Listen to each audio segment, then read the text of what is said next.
Magluluto po ako ng crispy noodles, mga sangkap po, mga gulay, hipon, pusit, at saka po para siyang fish balls, kamabo po. Ito po ang at mga sahog. Start po natin.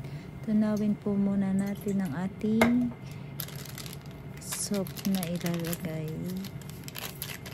Yan, mga 100 ml pong water. Tunawin natin din. Set aside po natin. Then, start na po tayo. Lagyan natin ng 1 tablespoon na mantika. Yan, igisa po muna natin ang ating pusit. Unahin po natin siya. Isa lang ng konti. Then, tanggalin po muna natin. Sunod po natin ang ating hipon. Boil na po siya nang nabili kong hipon, kaya ano lang po siya.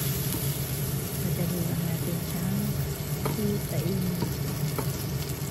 Lutuin. Then, lagay na po natin ang mix natin vegetable na may togi, may cabbage, and carrots.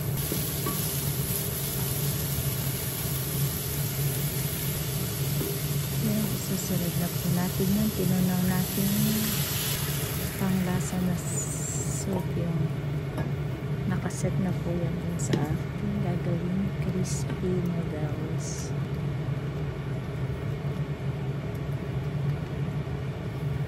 Yan, sunod na po natin yung ating nilutong tinuna na pusit at hipon.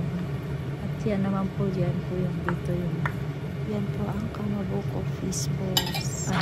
Seafoods din po siya.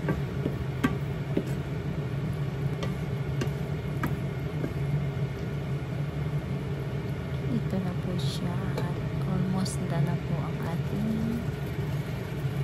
parang sauce na ang ating sauce sa ating crispy crunchy noodles.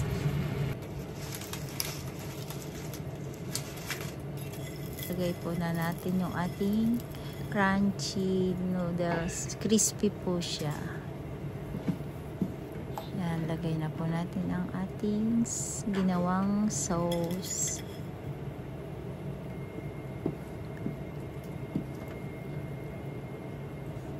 Super easy po siya. Parang instant na rin.